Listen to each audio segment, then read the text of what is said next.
ఈరోజు ఈ ఎంతో ఘనమైన చరిత్ర దొరల గుండెల రైళ్లు పరిగించిన నల్లగొండ జిల్లా గుండె మీద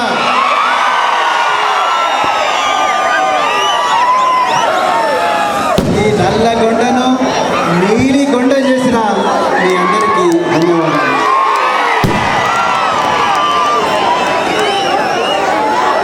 ఈరోజు నన్ను బహుజన సమాజ్ పార్టీలోకి ఆహ్వానించడమే కాకుండా నాకు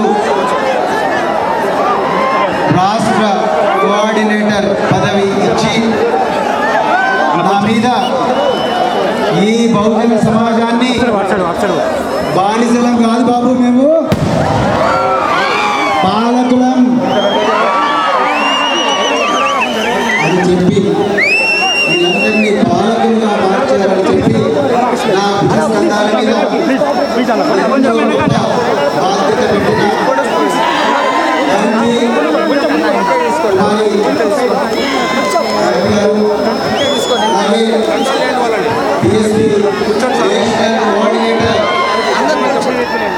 రాజ్యసభ సభ్యులు రామ్జీ గౌతమ్ గారు, మరి దీనిలో కీలక పాత్ర పూజించిన రాష్ట్ర బీఎస్పీ అధ్యక్షులు మంద ప్రభాకర్ గారు, వీళ్ళందరికీ నా హృదయపూర్వక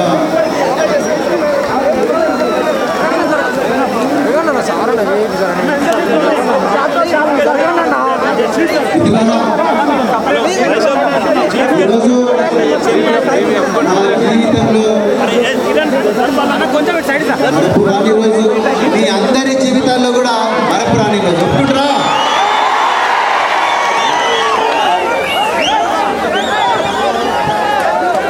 ఈరోజు హైదరాబాద్ నగరంలో ఇంటి నుండి బయలుదేరుతున్నప్పుడు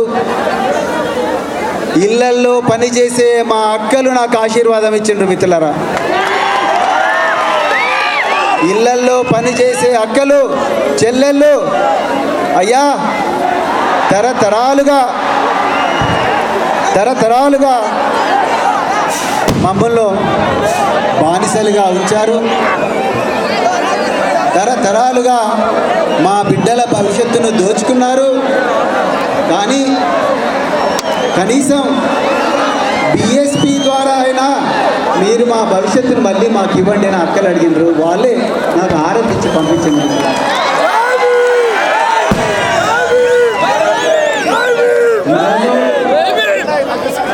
మనం కొట్లాడి తెలుసుకున్న తెలంగాణ, ప్రాణ త్యాగం చేసి తెలుసుకున్న తెలంగాణ, 1300 మంది ప్రాణత్యాగం చేస్తూ వచ్చిన తెలంగాణ, ఆ తెలంగాణ అమరవీరుల దగ్గర, అమరవీరుల స్తూపం దగ్గర వాళ్ళ పాదాభివందనం చేసి నేను వచ్చాను. అమరవీరులకు పాదాభివందనం. అప్పుడు అమరవీరులు అన్నారు, మేము కష్టపడ్డాం, మేము ప్రాణత్యాగం చేశాం, కానీ ఈ తెలంగాణలో సుఖాలు అనుభవిస్తున్నది ఇంకొకరు, వాళ్ళ భూతం పట్టేదాకా నువ్వు నిద్రపోవద్దని చెప్పేసి అమరవీరులు. మిత్రులారా, ఎంతో కష్టపడి ఇంత దూరం వచ్చాం. మీకు ఎవరైనా బీర్లు ఇచ్చిండ్రా? బిర్యానీలు ఇచ్చిండ్రా? డబ్బులు ఇచ్చిండ్రా? మన బిడ్డలు ఈరోజు తెలంగాణ రాష్ట్రంలో కీలకమైన నల్లగొండ ప్రాంతం, నల్లగొండ పట్టణంలో ఎంతో చరిత్ర ఉన్న ఎన్జీ కాలేజ్ మైదానంలో మానేయుడు మాన్యవార్ కాన్షీరామ్ గారు కాలు మోపిన ఈ గ్రౌండ్ మీద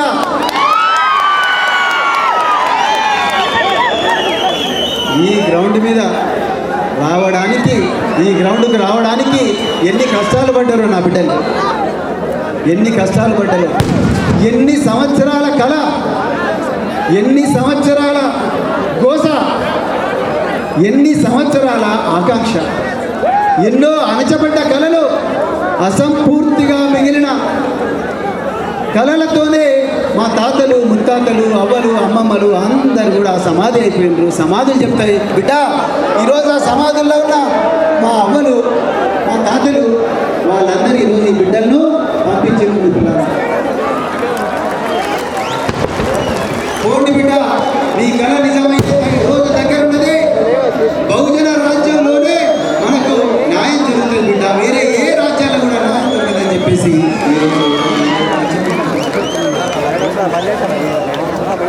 ఎన్ని కష్టాలు పడ్డారు. పోలీసులు కాల్స్, వెహికల్స్ ఇచ్చేటోళ్ళకి వెహికల్స్ క్యాన్సిల్ చేసిండ్రు. టాల్ గేట్ల దగ్గర సతాయింపులు, పెట్రోల్ స్టేషన్ల బదులు ఎన్ని కుట్రలు చేసినా సారు ఎక్కడున్నారు సారు?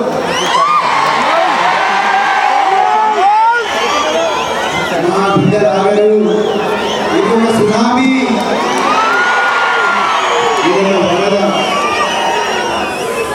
ఎంతమందిని సతాయిస్తారు. ప్రవీణ్ కుమార్ రిజైన్ చేసిన రోజే పోలీసు కేసు పెట్టింది. ఇంతమంది ప్రవీణ్ కుమార్ ఉన్నారు ఇక్కడ.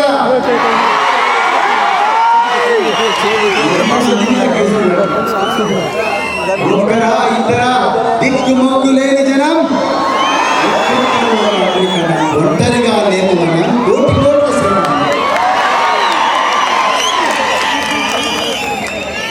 ఒక్కరా ఇద్దరా లక్షల మంది హమాలీల బిడ్డ ప్రవీణ్ కుమార్. ఆపండి.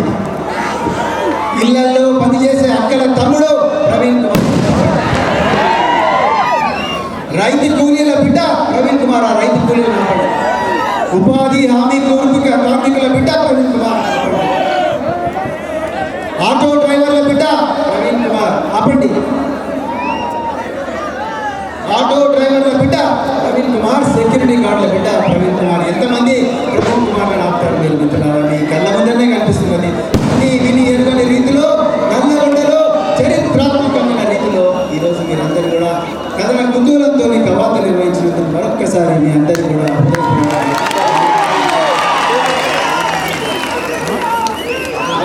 ఇంకా చాలా బాగున్నది.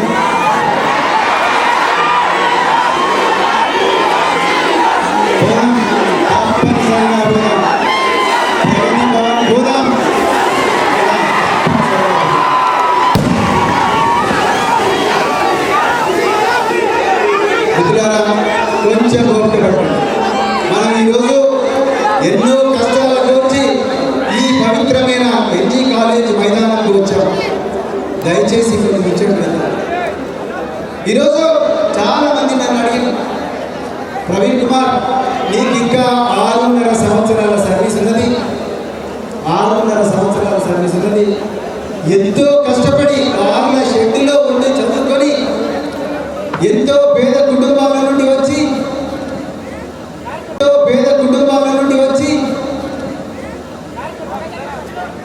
ఊరి బయట విసిరేపడ్డట్టుగా ఉన్న ఇళ్ళ నుంచి వచ్చి ఎంతో కష్టపడి తెచ్చుకున్న IPS తృణప్రాయంగా వదిలేసినావు. ఎందుకు వదిలేసినావు చెప్పేసి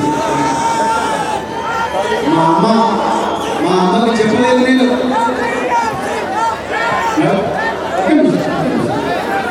తను వచ్చి ఇడ్డ ఎందుకురా వదిలేసినా, అసలే రికార్డు మన ఇళ్ళల్లో అందరూ కూలి పనే చేస్తున్నారు. బానిసల కన్నా హీనంగా బతుకుతున్నారు. మనం అనుకుంటున్న బంగారు తెలంగాణ నుండే బానిసల కన్నా హీనంగా బతుకుతున్నారు మన బంధువులు. నువ్వు ఒక్కటి ఒక IPSలో ఉంటావని చెప్పుకొని సంబరపడటంలో, కానీ ఏంది బిడ్డ నువ్వు ఇట్లా అయిపోయినావు అని చెప్పి మా అమ్మ నేను చెప్పిన, అమ్మా ప్రవీణ్ కుమార్ ఒక్కడే కాదు, లక్షల మంది బిడ్డల బతుకు మార్చాలంటే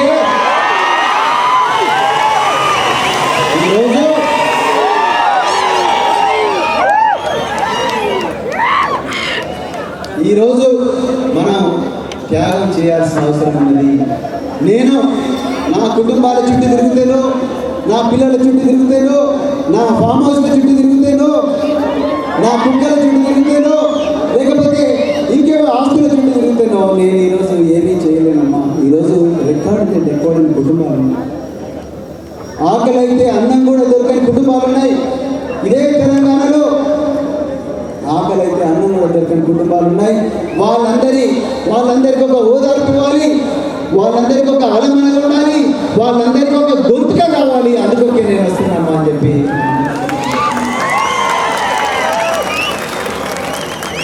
నిజానికి 2012లో నేను సోషల్ వెల్ఫేర్కు రావడం కూడా అదే కారణం మిత్రులారా. 17 సంవత్సరాల పోలీసు జీవితాన్ని కూడా వదులుకొని నేను ఒక్కరిని సంతోషపెట్టే కాదు, నాలాంటి అవకాశం రాని ప్రతి బిడ్డ కూడా నాకన్నా గొప్పగా తయారు కావాలని చెప్పేసి ఈ 9 సంవత్సరాల ప్రస్థానంలో ఎన్నో గొప్ప గొప్ప విషయాలు చేశాను. అత్యంత చిన్న వయసులో ఉండే ఒక గిరిజన బిడ్డ, భారతదేశంలోనే మొట్టమొదటి దళిత బిడ్డ, ఎవరెస్ట్ ఎక్కడమే కాకుండా ఎవరెస్ట్ మీద బాబాసాహెబ్ అంబేద్కర్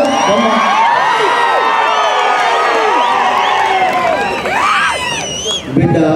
మీరేమన్నారు మమ్మల్ని? వీళ్ళకి ఏం చేరలేదు, వీళ్ళు మామూలు వీళ్ళకేం చేతులేదు, వీళ్ళు ఊడిపోయేటువంటి వాళ్ళు వీళ్ళకేం చేతులేదు, వీళ్ళు ఇంగ్లీష్ మాట్లాడతారు, తెలుగు మాట్లాడటానికి గసగస వణుకుతారు అన్న వాళ్ళు ముక్కు మీద బూరెలు వేసుకునే విధంగా ఈరోజు మన బిడ్డల సాహస కార్యాలు చేస్తున్నారు. అది ఒక్కటే కాదు, ఇంగ్లీష్ అంటే కేవలం సంపన్నుల భాషగా ఉండే ఈ రోజుల్లో మన బిడ్డలు, మనందరి బిడ్డలు, బీసీ, ఎస్సీ, ఎస్టీ, మైనారిటీ బిడ్డలు చాలా గొప్పగా ఇంగ్లీష్ మాట్లాడమే కాకుండా గొప్ప గొప్ప మెడికల్ కాలేజీలకు, ఇంజనీరింగ్ కాలేజీలకు, యూనివర్సిటీలకు చాలా చాలా దేశాలకు కూడా పోయి ప్రయత్నం చేసి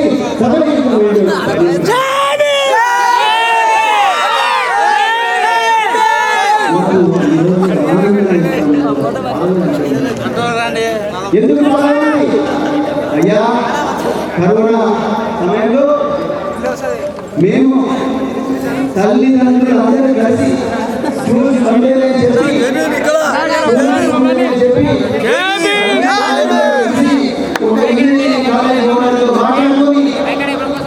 వాళ్ళ దగ్గర వాళ్ళ పిల్లలు పెట్టి చదువుకుంటుంటే జాతీయ బాలల హక్కుల పరిరక్షణ సంస్థ అంట ఢిల్లీలో ఉంటుందంట. వాళ్ళకి ఎవరు ఇన్ఫర్మేషన్ ఇచ్చిందో మీకంటే ఇక కొత్తగా నేను చెప్పనవసరం లేదు, కానీ కేంద్రంలో బీజేపీ ప్రభుత్వం ఉన్నది. వాళ్ళు జాతీయ పరిరక్షణ సంస్థ ద్వారా ఇక్కడికి పంపించి ఆ పిల్లలు రాత్రికి రాత్రి ఇంటికి పోయేటట్టు చేసిండ్రు. డెక్కాడ్ అని కుటుంబాలు. ప్రవీణ్ కుమార్ బాలల హక్కులు హరించి వేస్తున్నాడు అంట. చూడండి ఎంత దుర్మార్గం. పక్క జిల్లాలో, పక్క రాష్ట్రంలో రఘురామ కృష్ణరాజు అని ఒక ఎంపీ గారు పార్లమెంటు సాక్షిగా నా మీద తీవ్రమైన అసత్య ఆరోపణలు చేసింది. అయ్యా, నేను ఈరోజు కుండం చేసుకుంటూనే ఉండాలన్నా, మా గౌడన్నలు కళ్ళు గీత కార్మికులుగానే ఉండాలన్నా. మరి ఎన్నడూ మేము ఆస్ట్రేలియా పోయేది, ఎన్నడూ మేము డాక్టర్లు అయ్యేది, ఎన్నడూ మేము ఇంజనీర్లు అయ్యేది, ఎన్నడూ మేము అంతరిక్ష వ్యోమగామనం అయ్యేది, ఎన్నడూ కావాలి. మేము చదువుకుంటే కూడా నీకు కళ్ళమంట, మేము చదువుకుంటే కూడా నీకు కళ్ళమంట. ఇంత దుర్మార్గమైన ప్రభుత్వాలను నేను ఎక్కడ కూడా చేయలేదు. మొదట చెప్పడం మాత్రం చాలా గొప్పగా చెప్తారు మిత్రులారా, కానీ చేసే విషయంకి వచ్చేవారు మొత్తం కాళ్ళకు చేతులకు అన్నిటికీ బేడీలేసి ఏ పని చేయకుండా అడ్డమైన రీతిలో కేసులు పెట్టి మొత్తం కూడా మన జీవితాలను నాశనం చేసే విధంగా ఘోరమైన కుట్ర జరుగుతుంది. ఈ కుట్ర చూడలేకనే ప్రవీణ్ కుమార్ బయటకు వచ్చింది. మీరు అనుకున్నారు వీళ్ళకి పాలిటిక్స్ అంటే, రాజకీయాలంటే మేమే చేస్తాం, మా దగ్గరనే ఉన్నాయి డబ్బులు, మేమే రియల్ ఎస్టేట్ చేస్తాం, మేమే అందుకెళ్ళి డబ్బులు తీసుకొస్తాం, మేమే అందుకెళ్ళి బీర్లు ఇస్తాం, మేమే అందుకెళ్ళి బిర్యానీలు ఇస్తాం, మేమే అందుకెళ్ళి బంధుల పథకాలు పెడతాం.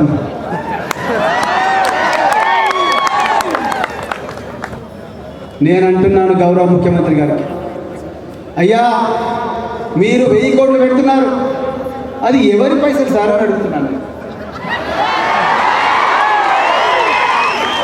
ఈరోజు మా మాలమాదిగ బిడ్డలు డబ్బు కొట్టి సంపాదించిన పైసలు సార్ అవి.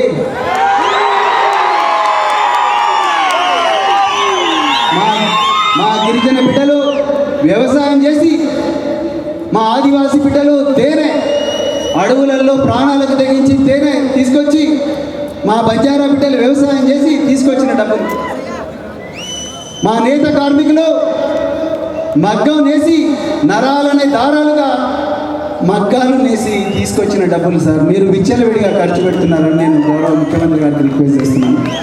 మీకు నిజంగా మా మీద ప్రేమనే ఉంటే, మా మీద నిజంగా ప్రేమను ఉంటే మీ ఆస్తులు అమ్మి మాకు పెట్టండి.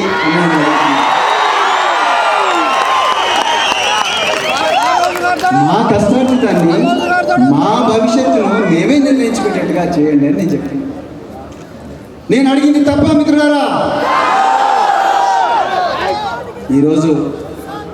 ఈరోజు మనమందరం ఈ కుట్రలకు బలి కాకుండా ఉండాల్సిన అవసరం ఉన్నది. ఈరోజు మీరందరూ కూడా గొప్పగా ఎంతో శక్తితో ఎన్నో గొప్ప నినాదాలు ఇచ్చారు. మీ అందరి ఉత్సాహం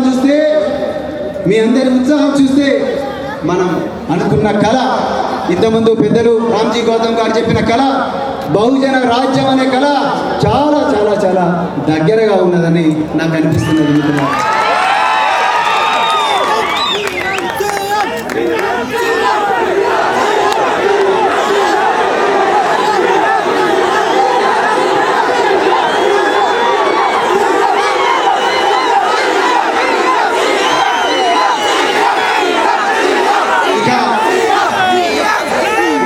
విషయానికి వస్తే, ఈరోజు నేను మొదటి నుంచి చెప్తూనే ఉన్నా, అయ్యా ఈరోజు మా బతుకులు బాగుపడాలంటే మాకు విద్య కావాలి.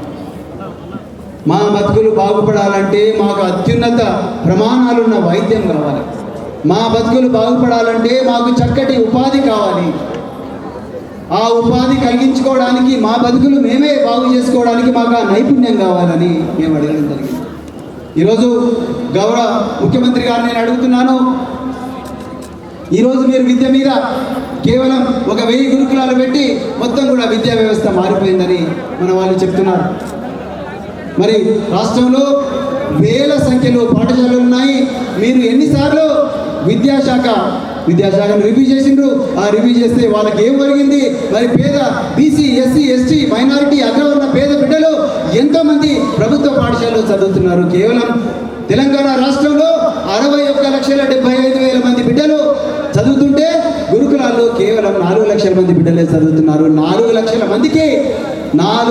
మందికి చదువించి దాదాపుగా 35 నుంచి 40 లక్షల మందికి చదువు వదిలేసి మరి తెలంగాణ బంగారు తెలంగాణ ఏంటంటే ఏ విధంగా బాగోమని నేను గౌరవ ముఖ్యమంత్రి గారిని అడుగుతున్నాను మిత్రులారా. ఒకసారి ఆలోచించండి. తెలంగాణ వచ్చిన రోజుల్లో మరి ఈరోజు గౌరవ ముఖ్యమంత్రి గారు అంటున్నారు గురుకులాలకు ప్రజాపతిని పోవాలని. ఎవరన్నా మంచిగా నడుస్తున్న స్కూళ్ళకు పోతారా? మంచిగా నడవని స్కూళ్ళకు పోతారా? మంచిగా నడవని స్కూళ్ళకు పోవాలి. మరి మంచిగా నడవని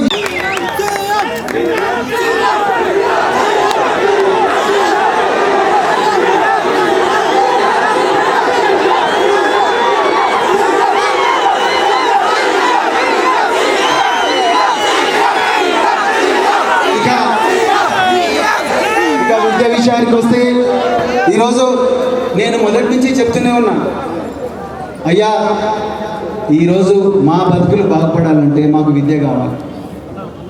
మా బతుకులు బాగుపడాలంటే మాకు అత్యున్నత ప్రమాణాలున్న వైద్యం కావాలి. మా బతుకులు బాగుపడాలంటే మాకు చక్కటి ఉపాధి కావాలి. ఆ ఉపాధి కలిగించుకోవడానికి, మా బతుకులు మేమే బాగు చేసుకోవడానికి మాకు ఆ నైపుణ్యం కావాలని మేము అడగడం జరిగింది. ఈరోజు గౌరవ ముఖ్యమంత్రి గారు నేను అడుగుతున్నాను, ఈరోజు మీరు విద్య మీద కేవలం 1000 గురుకులాలు పెట్టి మొత్తం కూడా విద్యా వ్యవస్థ మారిపోయిందని మన వాళ్ళు చెప్తున్నారు. మరి రాష్ట్రంలో వేల సంఖ్యలో పాఠశాలలు ఉన్నాయి. మీరు ఎన్నిసార్లు విద్యాశాఖను రివ్యూ చేసిండ్రు?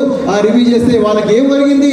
మరి పేద బీసీ, ఎస్సీ, ఎస్టీ, మైనారిటీ, అగ్రవర్ణ పేద బిడ్డలు ఎంతోమంది ప్రభుత్వ పాఠశాలలో చదువుతున్నారు. కేవలం తెలంగాణ రాష్ట్రంలో 61,75,000 మంది బిడ్డలు చదువుతుంటే గురుకులాల్లో కేవలం 4 లక్షల మంది బిడ్డలే చదువుతున్నారు. 4 లక్షల మందికి 4 లక్షల మందికి చదివించి దాదాపుగా 35 నుంచి 40 లక్షల మందికి చదువు వదిలేసి మరి తెలంగాణ బంగారు తెలంగాణ ఏంటంటే ఏ విధంగా బాగోమని నేను గౌరవ ముఖ్యమంత్రి గారిని అడుగుతున్నాను మిత్రులారా. ఒకసారి ఆలోచించండి. తెలంగాణ వచ్చిన రోజుల్లో మరి ఈరోజు గౌరవ ముఖ్యమంత్రి గారు అంటున్నారు గురుకులాలకు ప్రజాపతిని పోవాలని. ఎవరన్నా మంచిగా నడుస్తున్న స్కూళ్ళకు పోతారా? మంచిగా నడవని స్కూళ్ళకు పోతారా? మంచిగా నడవని స్కూళ్ళకు పోవాలి. మరి మంచిగా నడవని విశ్వవిద్యాలయాలు ఉన్నాయి, వాళ్ళకు వసతులు లేవు. ప్రభుత్వ పాఠశాలను పట్టించుకునే రాదున్నాడు. చాలా కళాశాలలో కూడా పరిస్థితి దయనీయంగా ఉంది. విశ్వవిద్యాలయాల్లో అయితే ఒక 3, 4, 5 సంవత్సరాల నుంచి రిక్రూట్మెంటే లేదు. అసలు దీన్ని ఎవరైనా పట్టించుకున్నారా? అంటే మా బిడ్డలు పేద బిడ్డలు చదివే విశ్వవిద్యాలయాల్లో మాకొక న్యాయం. మీరు మొండిగా అసెంబ్లీ సాక్షిగా ప్రైవేట్ యూనివర్సిటీల బిల్లు పెట్టి అనురాగ్ యూనివర్సిటీ, మల్లారెడ్డి యూనివర్సిటీ పెడితే మీరు ఏ వర్గాల ప్రయోజనాల కోసం కొట్లాడుతున్నారని ఈరోజు నేను గౌరవ ముఖ్యమంత్రి గారు అడుగుతున్నాను. ఈరోజు ఇక్కడ వచ్చిన బిడ్డలందరూ కూడా పేద వర్గాలు, బడుగు బలహీన వర్గాలు, అగ్రవర్ణాల్లో పేదలు, మైనారిటీ వర్గాలు, వాళ్లకు రెక్కాడితే డొక్కాడని పరిస్థితి ఉన్నది. వాళ్ళు చదువుకునే యూనివర్సిటీల్లో, వాళ్ళు చదువుకునే కాలేజీల్లో ఎందుకు మీరు రిక్రూట్ చేయడం లేదు? అక్కడికి ఎందుకు ప్రజాప్రతినిధులు పోవడం లేదు? మా జీవితాలను బాగు చేయడానికి అక్కడికి ఎందుకు రావడం లేదు? అంతో కొంత మంచిగా నడుస్తున్న గురుకులాలకు ఎందుకు పంపిస్తున్నారు? అదే నేను చెప్తున్నాను. ముఖ్యమంత్రి గారు దయచేసి వీటి గురించి మీరు ఆలోచించాల్సిన అవసరం ఉంది. ఈరోజు ఎవరైనా చెప్తామంటే మీరు పోనివారు. ఈరోజు ఈ ఎస్సీ ఎస్టీ బీసీ ప్రజాప్రతినిధుల సాక్షిగా ప్రైవేట్ యూనివర్సిటీల బిల్లు ఆమోదించబడ్డది. అందులో ఎందుకు రిజర్వేషన్ పెట్టలేదు? మరి ప్రభుత్వాల నుంచి మీరు రాయితీలు తీసుకుంటారు, మరి అందులో కూడా రిజర్వేషన్ కావాలి. మాకు రిజర్వేషన్ అనేది మా హక్కు. మీరు ఇచ్చే ఫిక్షన్ కాదు, బరాబర్. సో ఈరోజు మరి అదే తెలంగాణ రాష్ట్రంలో 50,000 పోస్టులు ఉన్నాయంటున్నారు. ఇంతవరకు మరి దాదాపుగా 2014 నుండి ఇప్పటి వరకు ఎన్ని నోటిఫికేషన్లు పడ్డాయి? ఎంతమంది? ఇప్పుడు ఈ మధ్య కాలంలో హుజరాబాద్ బై ఎలక్షన్ ఉంది. నోటిఫికేషన్ల మీద నోటిఫికేషన్లు న్యూస్లు వస్తున్నాయి, కానీ నోటిఫికేషన్ వస్తుంది. ఇక నోటిఫికేషన్ వచ్చిందా?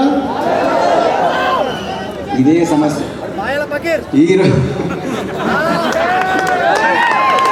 ఇంకా మీరు అత్యంత ప్రతిష్టాత్మకంగా తీసుకున్న మరి మీరు అధికారం వచ్చినప్పుడు ఉస్మానియా ఆసుపత్రి లాంటివి మొత్తం కూడా గొప్ప హాస్పిటల్స్గా చేస్తామన్నారు.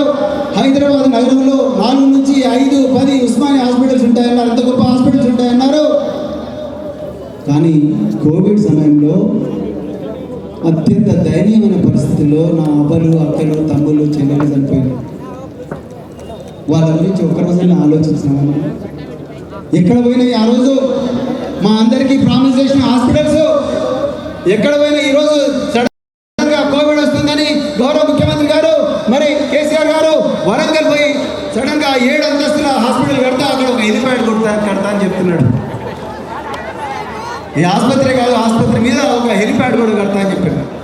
అంటే నేను ఎందుకు చెప్తున్నానంటే మిత్రులారా, ఈ మాటల గారడితో తెలంగాణ ప్రజలు దాదాపుగా 7.5 సంవత్సరాల నుంచి మోసపోతూనే ఉన్నారు. ఆ రోజులకు చరమగీతం పాడే రోజు అది ఇక్కడే ఉన్నది. ఈ నల్గొండ నుంచే మొదలైంది. మీరు ఈరోజు కోకాపేట అంటున్నారు, మీరు హైటెక్ సిటీ అంటున్నారు, టీ హబ్ అంటున్నారు, దాని తర్వాత మీరు రకరకాల ఇండస్ట్రియల్ పార్కులు అంటున్నారు. ఎంతమంది బహుజనుల బిడ్డలు ఇక్కడ ఉన్నారు. సంపద అంతా కూడా కేవలం 5% ప్రజల దగ్గర, 5% ఆధిపత్య కులాల దగ్గర ఉన్నది. మిగతా సంపద అంతా కూడా, మిగతా పేదరికం అంతా కూడా 95% కులాల దగ్గర ఉన్నది. ఈరోజు భారతరత్న తీసుకోండి.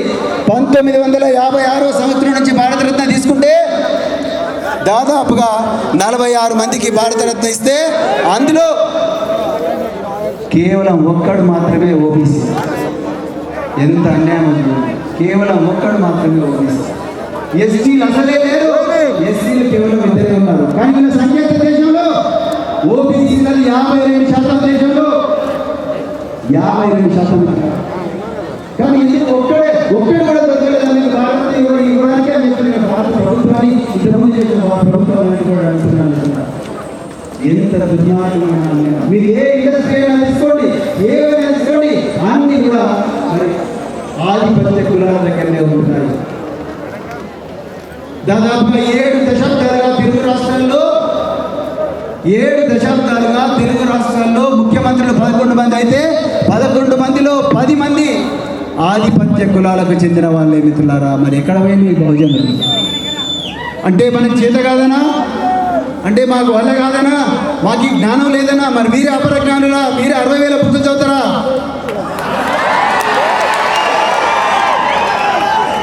మాకు బుక్కులు చదవడం చేత కాదా అని చెప్పి నేను ఈ ఆధిపత్య కులాలకు చెందిన ప్రజాప్రతినిధులు అడుగుతున్నాను. నేను ఏ కులానికి వ్యతిరేకం కాదు మిత్రులారా, నాకు అన్ని కులాలు కూడా మిత్రులున్నారు. కానీ జనాభా పద్ధతిగా మాన్య శ్రీ కాంశీరామ్ గారు చెప్పినట్టుగా, భంజీ కుమారి మాయావతి గారు చెప్పినట్టుగా జనాభా దామాష ప్రకారం తప్పనిసరిగా మాకు అధికారంలో వాట ఇవ్వాలి. వాట ఇవ్వకపోతే గుంజుకుంటాం.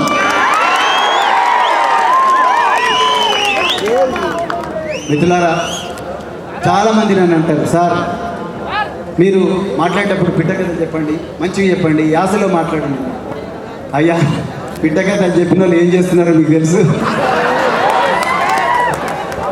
యాసలలో మాట్లాడి వాసాలు లెక్క పెట్టాలని కూడా నేను చూసినా. నేను నా మనసులో ఉన్నది చెప్పిన కరెక్టా కాదా? నేను నిజాయితీగా నా అన్నలు, తమ్ముళ్ళు, అక్కలు, చెల్లెలతో మాట్లాడాలనుకుంటున్నాను. ఒక తమ్ముడిగా మాట్లాడాలనుకుంటున్నాను, ఒక అన్నగా మాట్లాడాలనుకుంటున్నాను. అంతే తప్ప నాకే భాష వచ్చు, లేకపోతే నాకే అన్ని నా ప్రపంచంలో ఉండే అంత జ్ఞానవంతం నా దగ్గరనే ఉందని నేను మిమ్మల్ని మోసగించదలుచుకోలేదు మిత్రులారా. ఇక మనం ఈరోజు బహుజన రాజ్యం అంటున్నాం. మరి బహుజన రాజ్యం ఎంత గొప్పగా ఉండబోతున్నది, దాని గురించే ఈరోజు చర్చ. ఈరోజు మీరు ఇక్కడికి వచ్చిన వాళ్ళందరూ గ్రామీణ ప్రాంతాలకు వెళ్ళి మన బహుజన రాజ్యం ఎంత గొప్పగా ఉండబోతుందో మన అవ్వలకు, అక్కలకు, తల్లులకు, చెల్లెలకు, పుట్టబోయే బిడ్డలకు కూడా చెప్పాల్సిన అవసరం ఉన్నది.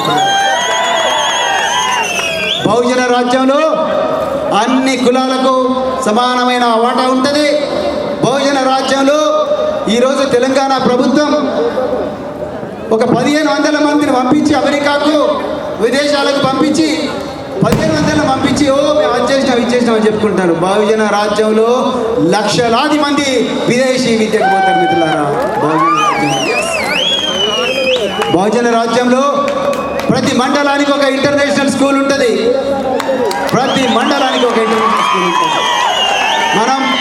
మనం ఒక గోల్డ్ మెడల్, 2 సిల్వర్ మెడల్ పెట్టుకొని అది ఇది అని చెప్తున్నాం. బహుజన రాజ్యంలో ఒలింపిక్లో ఇండియా చైనాతో పోటీ పడబోతున్నది మిత్రులారా. ఒక చిన్న పిల్లని ఎవరెస్ట్ ఎక్కించగలిగినప్పుడు ఇదో లెక్కనండి మనకు.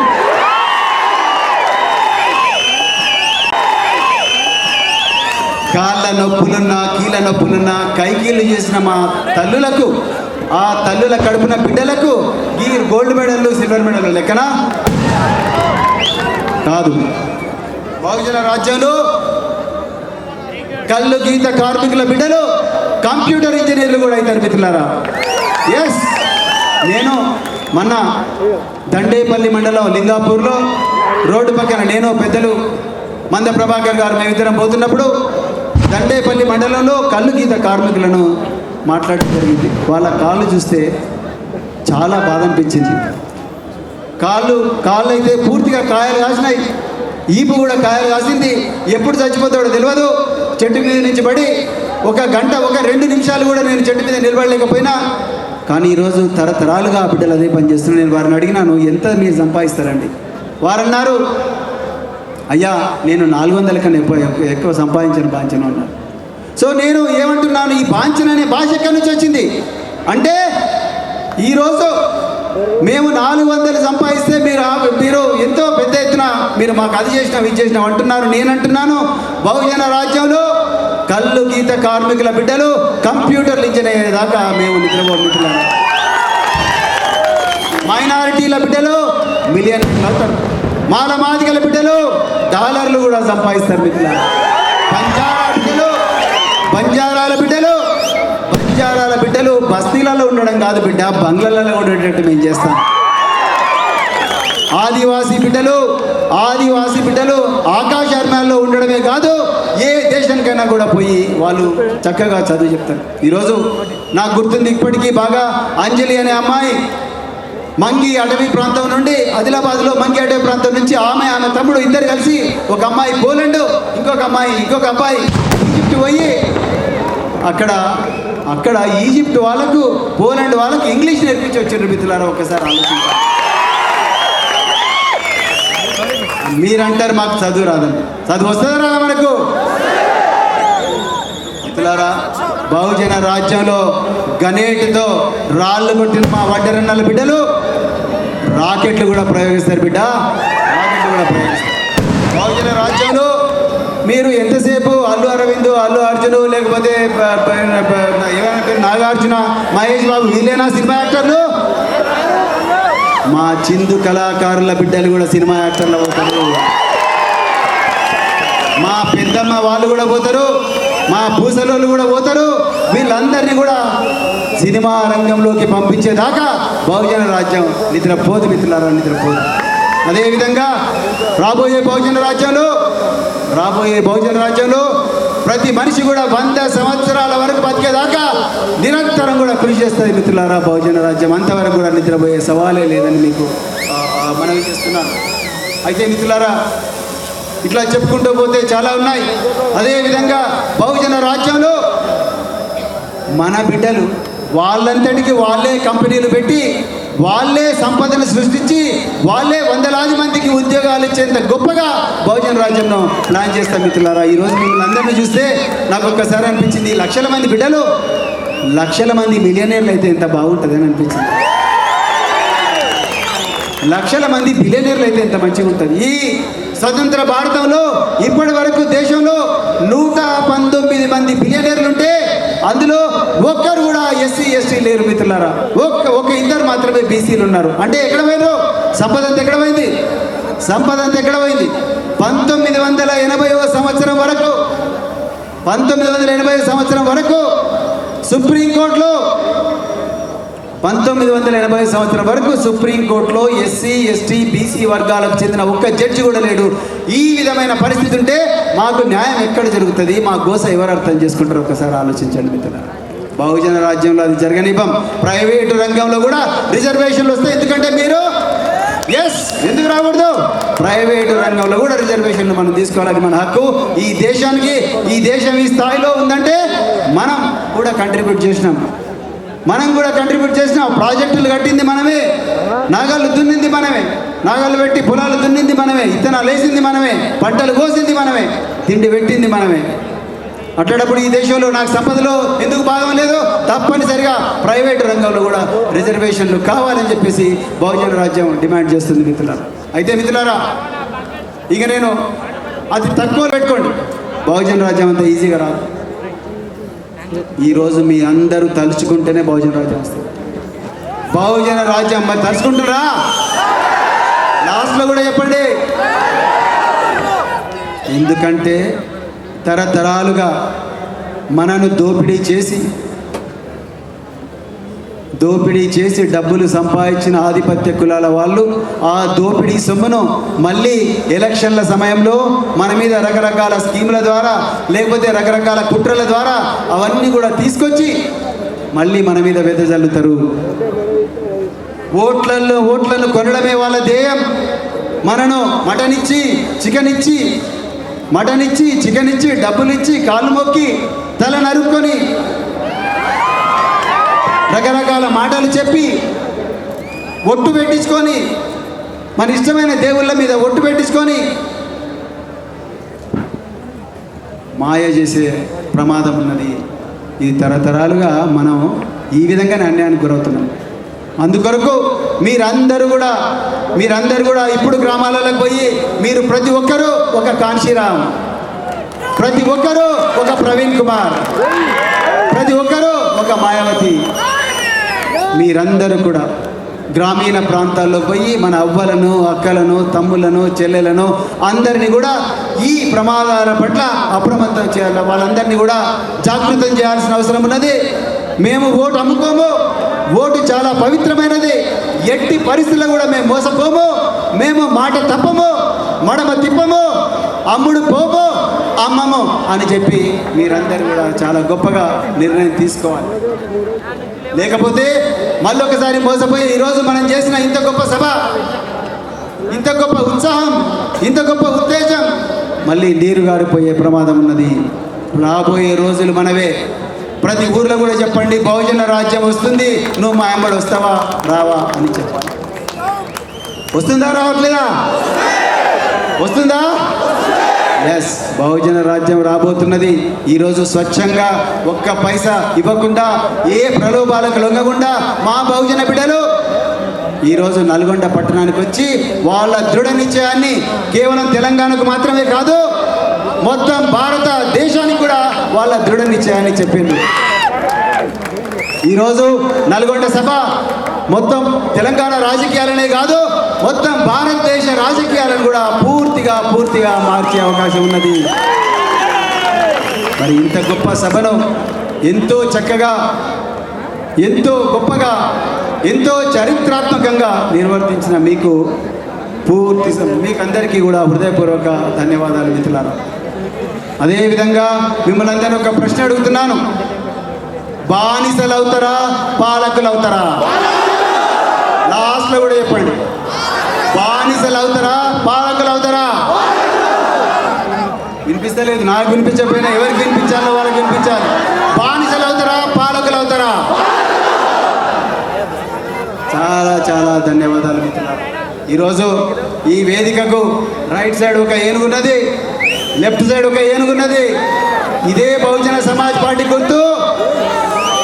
ఏనుగు కారు కింద పడతారా, ఏనుగు ఎక్కిపోతారా? కారు కింద పడతారా, ఏనుగు ఎక్కిపోతారా?